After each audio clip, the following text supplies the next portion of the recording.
All right. So good afternoon. My name is Seafood Dave Charlesworth here from KAJUKENBO Napoli. I've got to do a short interview here today. I've got Senior Grandmaster Anthony Jimenez with me and CJ Rivera. So today we want to make a short video basically to introduce CJ Rivera to the Worldwide Kajukenbo Federation and let you know what he brings to the table, that kind of thing. So start off, why don't we go ahead and just start off by CJ, why don't you go ahead and introduce yourself and tell us a little bit about your martial arts background. So my name is CJ Rivera. Also, CJ is short for Carlos Juan Rivera. I picked up the nickname CJ because I wanted a cool martial art name. So I had a counselor back in the days told me about CJ. So basically, I have over 25 years in law enforcement experience. I started as a volunteer officer at 17, and I currently work for the Department of Homeland Services. Um, when I started my martial art journey was back about 2007 in a karate club in Monroe College with Dr. Jeffrey Smith. And then my brother was like my mentor, my guiding beacon to different martial arts. And I started, due to unforeseen circumstances, a lot of martial arts schools and clubs that I was a part of shut down, closed down, you know what I'm saying, or relocated. And that's what my journey was. I started originally with American Goju, and then I went to Japanese karate for a little bit, and then I went back to American Goju with underneath Rishi Goju for a while, and then while I was doing that, I was studying Krav Maga, and I think after 5 years studying Krav Maga, I earned my first black belt with the Appley Rangers, and then I got my second black belt underneath of somebody I mentored as well from Grandmaster Jay from Chicago. And I was still going studying with Goju, and it just didn't work out with the sensei. And then I had another instructor that wanted me to bring me along to his system, and that's where I got presented with. Then the following year, I got presented with a black belt from his system, which is Mushikai Dojo. And then my brother gave me a black belt in American, never so apologize, in Okinawan Kenpo from Puerto Rico. And I was just studying around and just trying to build my resume up and going to different teachers. But due to the fact that Kyoshi Cruz left New York without even telling me, I'm underneath Grandmaster Anthony.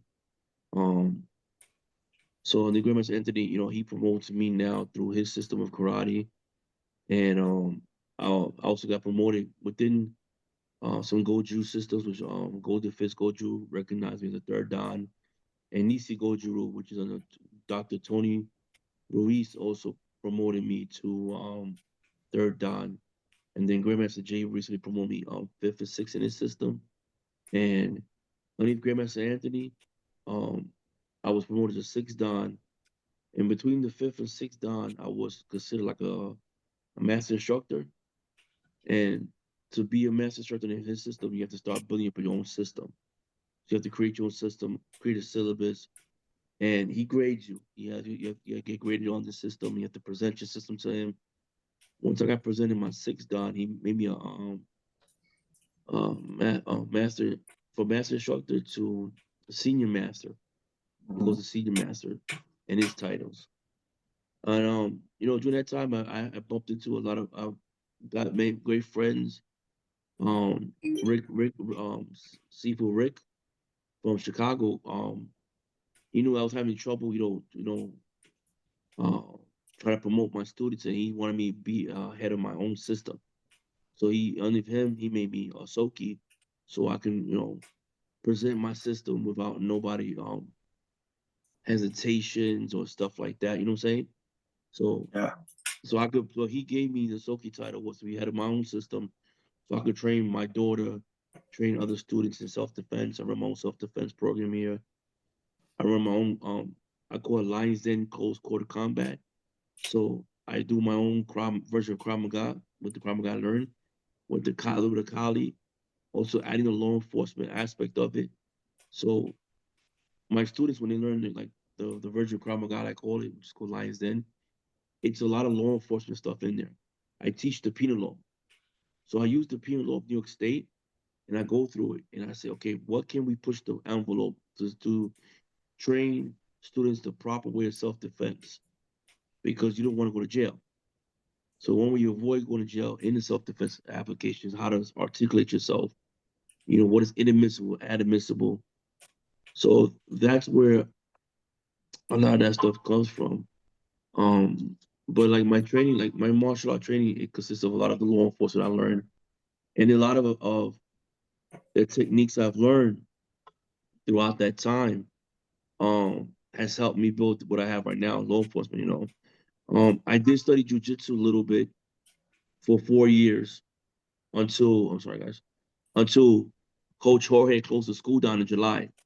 And again, it was something where it was a text message he had sent out. And I went to class, opened the dojo, set up the mats, was training the kids class, and like, where's coach at? And I'm like, where's the students at?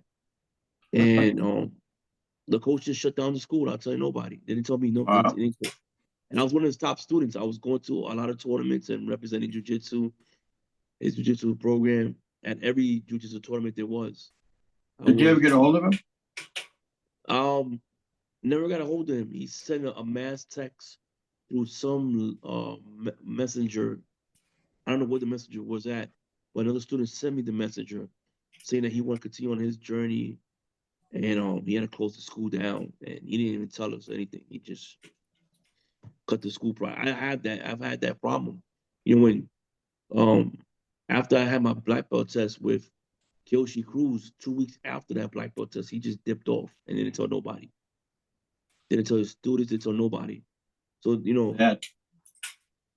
So that's where Grandmaster Anthony came into the picture, because Danny Bonin, Kyoshi Danny Bonin and Jay both put me on to Grandmaster Anthony. And Grandmaster Anthony said, I'm gonna give you this rank because you're gonna grow into this rank. I understand this rank is it's not, you don't see too many students get that rank, which was the 5th dan, but you're gonna grow into the rank. And it was basically an intern. It wasn't confirmed until after I completed certain tasks and standards for him. So when I met him in Atlantic City, on the back of the certificate, it was confirmed that I was a 5th dan. But during that time, I had to do certain things to get the 5th dan, create my syllabus, do a thesis, do history. You know what I'm saying? That's where uh, that's where it comes from. And the is about the whole cyberbullying and all that stuff. I've been through a lot of that stuff, and it's kind of sad when I see. What's sad is because these are people that I used to support, people I used to help out. You know what I'm saying? I used to help these people out, and I never lie when I go on that podcast. Veronica is one of my closest friends, and she has been trying to get my message out there. But every time I get the message out there, it's always been where they say I'm lying or whatever it is, but it's like I'm telling the truth. Is like certain individuals say certain things to me on social media, and when I see them up close, it's like they don't say anything to me. You know what I'm saying? I just, I was like, okay. Like I was in one event, I walked away because I didn't want no problems. I just said, you know what, I'm gonna walk away because I'm not gonna try to lose what I have worked so hard for in law enforcement to get locked up. Yeah. And you know what I'm saying? Because you lose everything to eye blink. You know what I'm saying? I'm 41 years old. I got my first apartment. I never had my own apartment before. This is my own apartment for the first time. My name was on the lease. I never had my own apartment. Between me and my mom, we was always doing things, and she moved out to PA soon. So I had to get my own place for the first time. So, when people say I lie and manipulate, it's the truth for them, but the truth, you know what I'm saying? And I always say to people, you can never find that particular teacher. The person don't want to come out and say what actually transpired. But I followed the guidelines of those people. They say go this way. When I went with Grandmaster Anthony, I was told that I had to give up my 5th dan and join them and go down to 3rd dan. They said, we'll give you a 3rd dan if you go on social media and say that you are giving up your rank and you're going to go to a 3rd dan and leave Grandmaster Anthony. And I called Grandmaster Anthony and I said, I'm not going to do that. because I'm loyal. I'm loyal to a person. You know, that's how I am. I live by that faith, the Catholic faith. You know, you're loyal to that one person that's gonna help you and bless you. And Well, that's you know, what you well, like Grandmaster Rick Velaus and Grandmaster Anthony and Sensei Bolden, they're all part of the Worldwide Kajukenbo Federation too. You know, so I talk to a lot of them sometimes, especially Rick and those guys. So you got good mentors helping you, you know, and that's a good thing. And then again, you keep this in mind because as Sifu Dave knows, I go through the same thing. The people that question you, you know, first of all, you don't need to respond to any of them. You know better. I watched you on Facebook for years. You know, go up and do your stuff and stuff like that. So you're not up here bullshitting somebody and lying. I see you. So I know that you're the real deal. So the guys that question you, just think about who's questioning you and why they question you. Yeah, there's definitely a lot of that internet tough guy stuff out there. And it's kind of funny too, where and I don't know if it's amplified in the martial arts community, where you know people have to be judgmental on everything that they see. You know, first thing I do when somebody says something about me or whatever is I go look at their site and I go, okay, well, what do you have up? And usually it's nothing, you know, and so I'll go back to them and I'll be like, okay, well, how about you do me a favor, post a video of something that you're doing so that I can learn from you, you know? Exactly. Because, you know, I'm not perfect, you know. Yeah, okay, you know, I've got rank in Kajukenbo, but you know what? I'm still a student. You know, when you become a black belt, that's when you really start learning, in my opinion. You know, when you're teaching others and things like that, you know, that's what I've learned more as an instructor, I think, than I ever did as a student.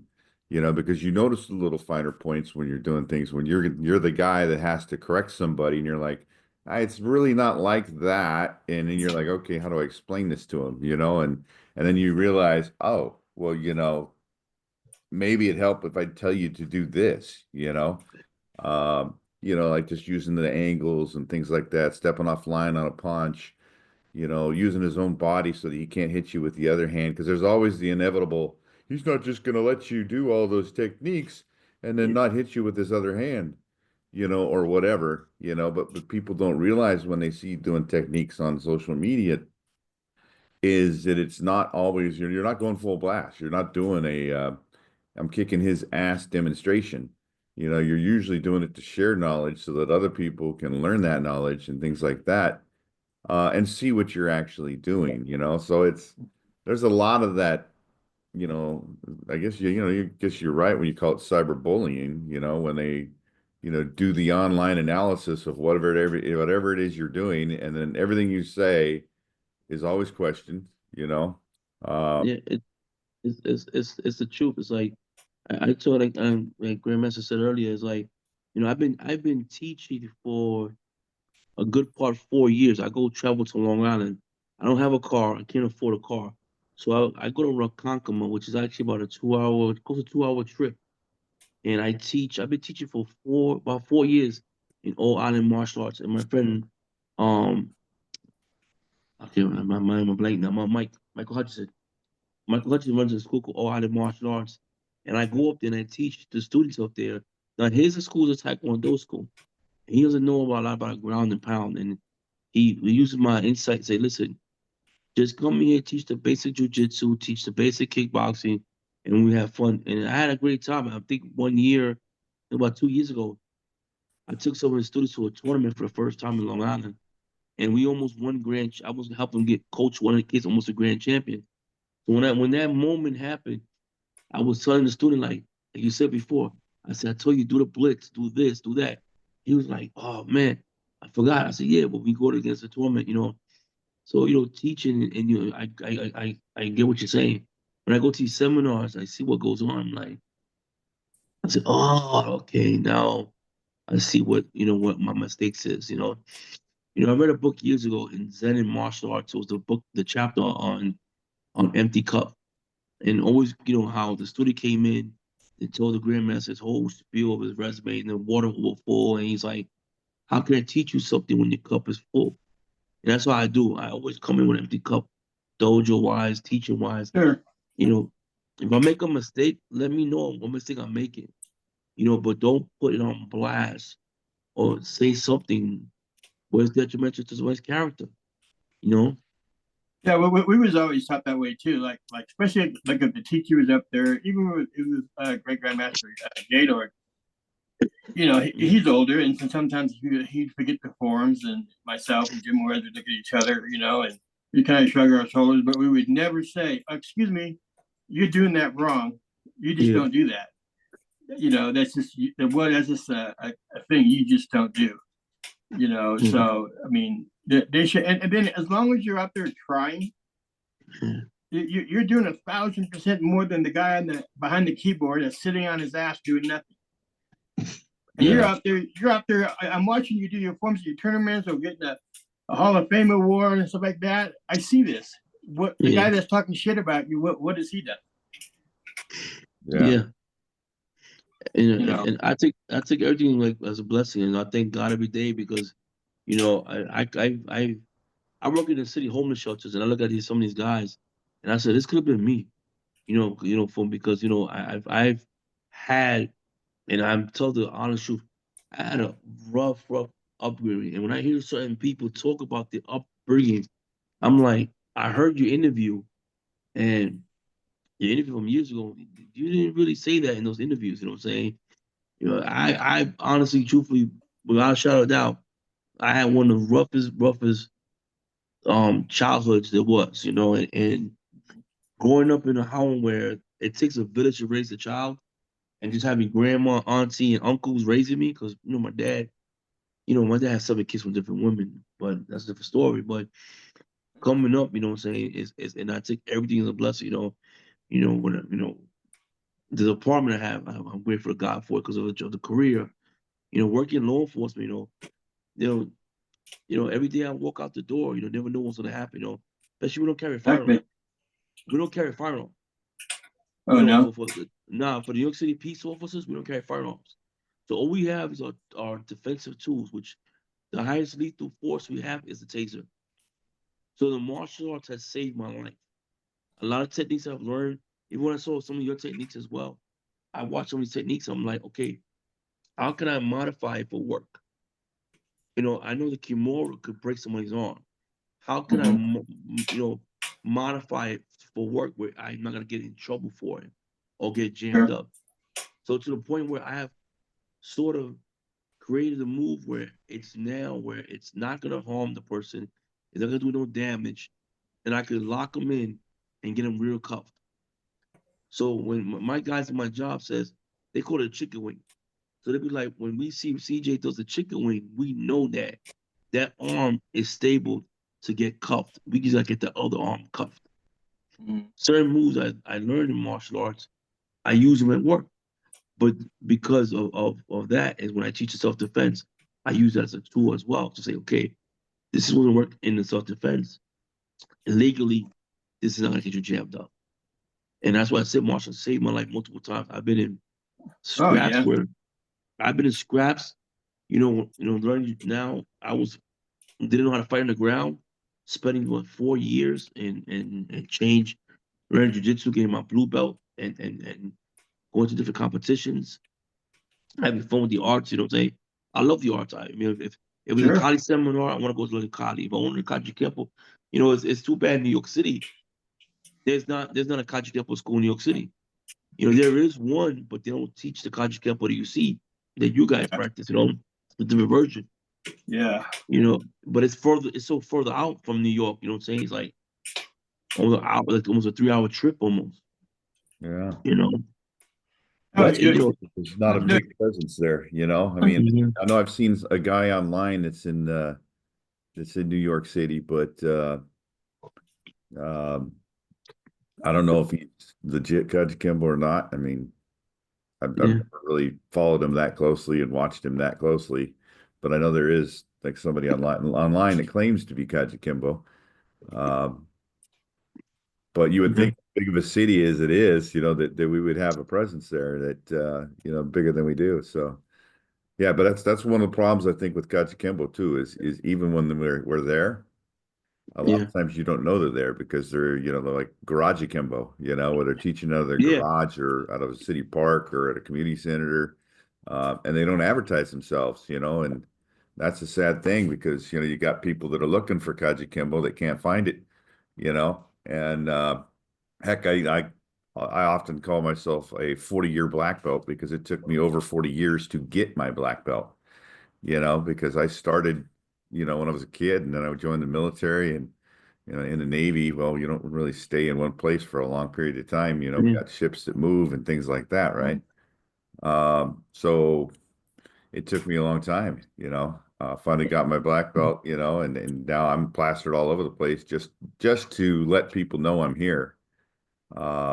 In fact, I had another black belt in Kajukenbo find me in Italy, and joined my school, trained with me for about a year, before he transferred out of here and went back to the States, So it's, it's a hard thing to find, and, we're glad that you're joining up forces with us, so to speak, and look forward to what you have to bring to the table.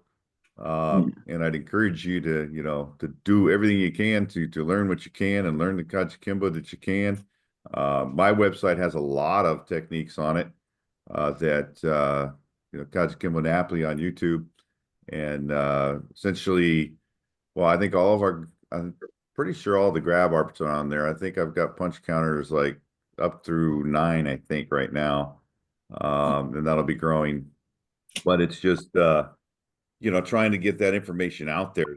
Now whether or not I keep all that public or not, it's kind of, the original thing was just to get it made and get it online and that sort of thing, and then decide what to do with it. But you can certainly do some study there and get yourself a partner and practice some of that stuff, and work with us online and stuff like that. And I got your patches ordered too, so I have them here. They're above my head. When I get your T-shirts and all that in, I'll send it all in to you at one time. And thanks so much. Like I said, I want to thank you guys again because it's to try to come out there and explain what goes on. And I said, in martial arts in New York, it's so hard to find a good martial art program because one is the cost of rent is skyrocketing to the point now where it's now you got something called congestion pricing now. So now a lot of these martial art programs like in Lower Manhattan might be shut down. I want to see how the Gracie's gonna stay around for long because all their schools are below where they have the congestion pricing now. So now to get into the city is like $9. Yeah. Alone just get into the city, So I'm sorry, go ahead. Yeah, subways and rent. Like I was lucky to get this apartment for $1,800 a month. You got some apartments in New York for 1 bedroom. Even the studios are going above $2,000 a month. Wow, $1,800 is actually pretty cheap. Oh, you live in California, it's like $3,500 to Hey. Well, yeah, it's gone up. California's starting to experience in New York, rent prices, So when you said this is the first time you had your own apartment, that didn't surprise me when you talk about New York, because New York is not cheap living, How about the parking there where you're at? So the parking I'm at is horrible because it's a neighborhood where it's like local parking lot garages you have, but parking in the streets is horrible. You don't. It's like first come first serve. So it's like no need for me to get a car. I'm 41 years old. I don't drive. I travel. All my martial art competitions or wherever I travel, it's always been all right. I fly here, so I gotta take an Uber, or hopefully the hotel has a van or transportation. But if you had a car, you'd drive, right? Yeah, I'll drive, but still, it's like where I work at is not too far. It's like 2 subway stops, maybe 3, 10-minute bus ride the most. But New York City, so many. You wouldn't want a car. So you wouldn't want a car? Nah, it's too much. Too much. It's headache to find parking and insurance and. Probably more of a pain in the ass than it's worth. Yeah, it is. You got between parking, insurance, and then you get a ticket anywhere in the city. Like if you drive in a bus lane, you get a ticket. If you go fast, past the speed limit in the streets. There's cameras everywhere now. So there's people getting, you can double park your car to get your kid from school, but if you're in the bus lane and the bus snaps a picture of his license plate, you get a $20 or $45, $50 fine for that. New York City it's ridiculous. Yeah, I know it's really hard. It's Yeah. crazy to have a car in New York, man. It's crazy. Yeah, exactly. Mhm. You know, well, yeah, maybe it'd still be nice to have a car though if you want to go somewhere distance. That's why you can rent one. Yeah, I mean, I got my license, but I rent most of the time. But I just rather just, you know what?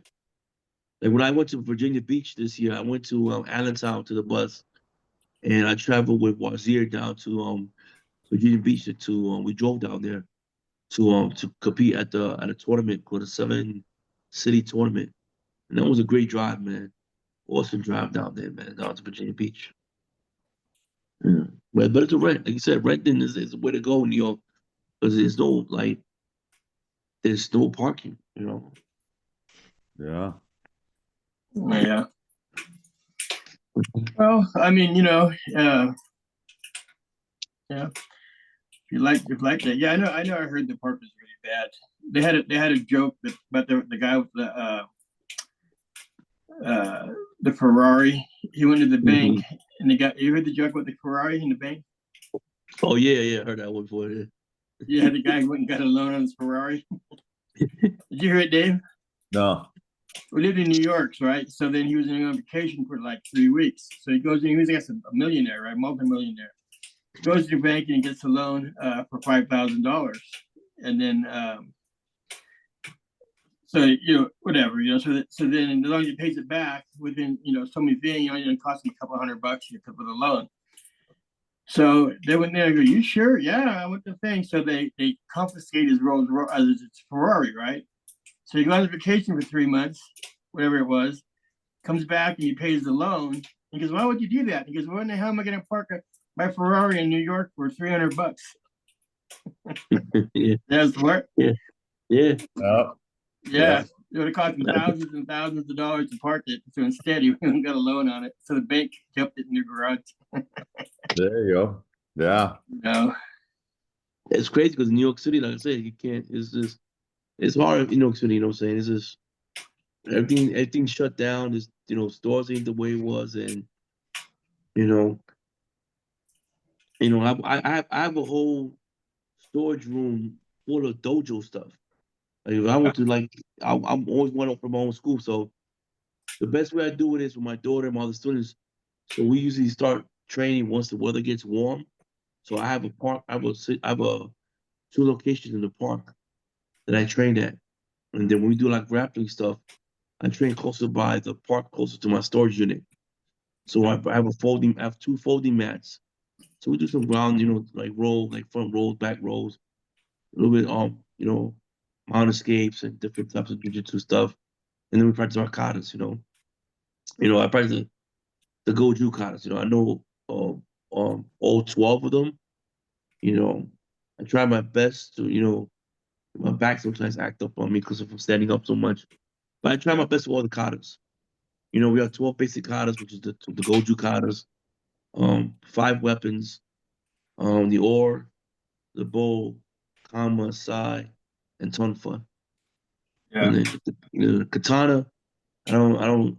In New York, it's hard to practice a katana in the park, so. You in trouble, huh? Well, I got in trouble last time. Somebody called the cops on me, but I put out my badge when the cops came. And the cops came. Somebody called the cop. I was practicing in the park. Somebody from the nearby apartment said that there was a guy wielding a katana. So almost a whole precinct platoon came. And I looked up and I'm like, they're like, put the katana down. I put it down real slow because I didn't want to get tased. Yeah. I'm in law enforcement, and then they would tell me what was going on. I showed they said, you have any credentials with you? I show my credentials. So like for future reference. So now I go if I do the katana part, I found a park which I go into, Van Cornen Park, which is a big park in New York, in the Bronx. I know that park so well, so there's certain parts of the park that I can get away with training with the katanas now. You know what I'm saying? Yeah. It'll be out of the public view, basically. Well, I guess you can imagine somebody looking out their window and seeing a big guy with a sword swinging it around the park. Yeah. Yeah. Yeah. We Yeah, see you some know. good stuff, I'd imagine, in New York City. Hey, listen, there's a seafood here in New York, right? No lie. I met the guy for the first time. And like you said, you have these hidden schools, right? I didn't know the school was hidden. This was a hidden gem. It's down in Alphabet City. Grandmaster Jerry Fontanez, he's teaching his karate in this seafood school. And I'm watching the seafood walk out the dojo. In the back of his book bag, his collie sticks are sticking out from the back of his book bag. And I'm saying, yo, is anybody gonna? He said, nah, I'll walk on New York City like that. Ain't nobody gonna stop me, but for that, that's you know, I'm like, wow. But he had one of them gems, like you said, when it comes to these teachers. It's just hard to get something. And then, we study the history of martial arts too, the different books and stuff like that I have. I have it's called Goju Karate Do. It has a chronicle history of the martial arts, which is really cool. And then we do community services. Tomorrow we do a community service event tomorrow for Christmas toy drive. So I got some wooden boards there to break, and then I got some kids boards. And I got some medals. Like last time we did it last year, we had a fun event. The kids was breaking boards and they got a medal. You know what I'm saying? You break a board, you get a medal, and have some fun with the kids. Teaching Sure. different martial arts and stuff, expose the martial arts. And we do a lot of community events, women's self-defense, coat drives, and food drives as well, food bags. So that's Yeah. one thing I try to implement in my school as well. Give back to the community. Yeah, that's the way to do it. You're a good guy, I mean, that's the way to do it. You had a good heart. Yeah. Well, I know it's pretty late there, and I know you said you had to get out of here by a certain time. I can't remember if I don't know if we're getting close to that, but I'm used to this, man. I'm used to because when I do my doubles and stuff like that, I get home like around 1 o'clock in the morning, and I don't get it's to decompress the body, so I don't decompress till like 2 in the morning. I'm asleep, and then I'm back up again at 6:30 in the morning, like nothing happened. I make my coffee. And Yeah, I can't go to sleep till late. Yeah. Mm-hmm. But well, like I said, we're glad to have you with us again, and I'm glad that you're doing a great job, and I'm glad you'll be able to share your story and stuff with Sifu Dave and our organization and stuff. And I mean, I'm glad you're doing good. Making a good life for yourself. Yeah, like I said, it's just that, like I said before, I'm just a humble person that I just believe in God, and I have a strong support network. I have a spiritual father that he's been with me since I was 7 years old. I'm 41, and anything in life I do, I speak to him. He's a martial arts as well, so he knows that what goes on, and that's why I say I try to tell everybody like